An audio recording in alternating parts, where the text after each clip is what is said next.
Back to the DBA series. Today we are going to discuss about the difference between SGA and PGA. Okay, what is SGA, what is PGA, what is the difference between SGA and PGA in Oracle? We are going to learn about this today. The shared memory, SGA is the shared memory and PGA is the private memory area. Okay, first of all, what is this SGA?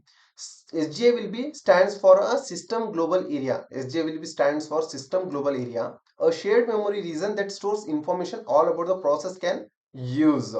It will be a shared memory region. Okay, suppose I have an instance. Okay, I have an instance. It is in a SGA. Okay, SGA is instance, and we will be having a number of components in this SGA, like shared pool. We will be having database buffer cache. We will be having read log buffer. We will be having, okay, and we will be having a large pool. Okay, large pool. We will be having Java pool. We will be having, okay, different types of components will be having in a instance, and we have a some background processes as well as, okay, it may be like a yesmon or a pmon, okay, db writer, log writer, okay, and some like archiver. Many of the background processes we have. This is a, and we will be having a physical files here. Okay. In database we will be having a different files, that is data files, control files, read log files, archive files, etc.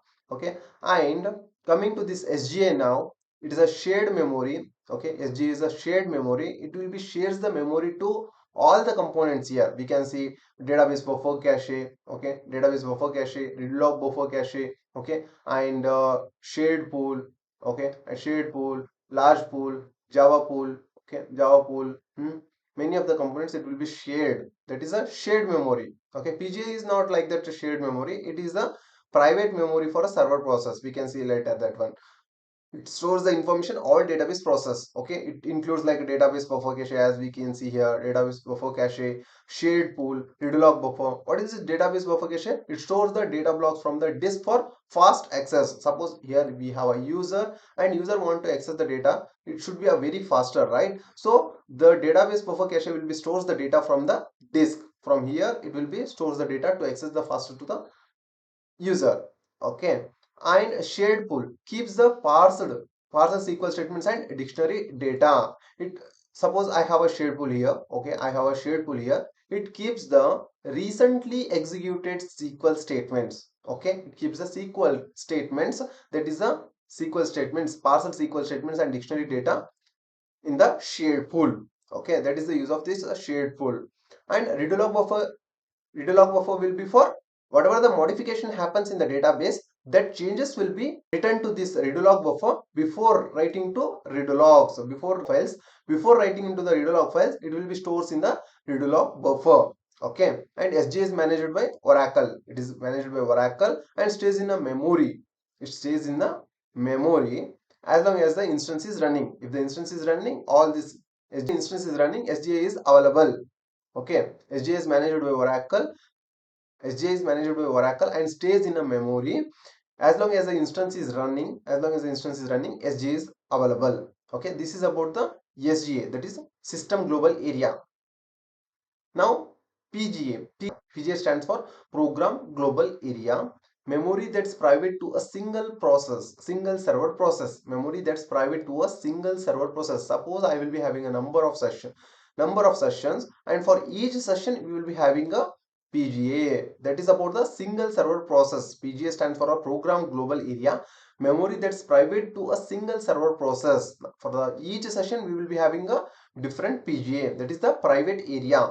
Okay, sort area, it stores like a sort area, session variables, private SQL area. Okay, sort area is a for sorting rows, it will be, okay, it sorts the rows. And session variables for sessions working data, it will be stores. Private SQL areas for SQL executions for your sessions, it will be stores, it will be stored. PGA exists only while the process is active. Okay, when SGA will be active? SGA will be active whenever the instance is up and running. Okay, if the instance is down, SGA will be down. In the same way, PGA will be active whenever the process is active and it is not a shared. SGA is a shared, but PGA is not shared. Okay, and now we can see the difference between SGA and PGA. SGA is a shared one and PGA is a private memory. Correct. And purpose SGA stores the common data. It stores the common data for all the users, but PGA will be handles only the single sessions task. It is a private, right? So it will be stores the single sessions tasks.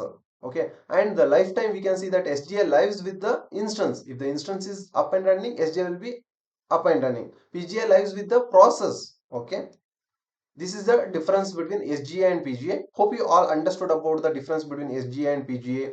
And this is the architecture of database, Oracle database. This is the instance, and this is we have number of background processes here, and we have our database physical files we have here. Okay, if you learned about difference between SGA and PGA, please hit like and subscribe to the channel. Thank you.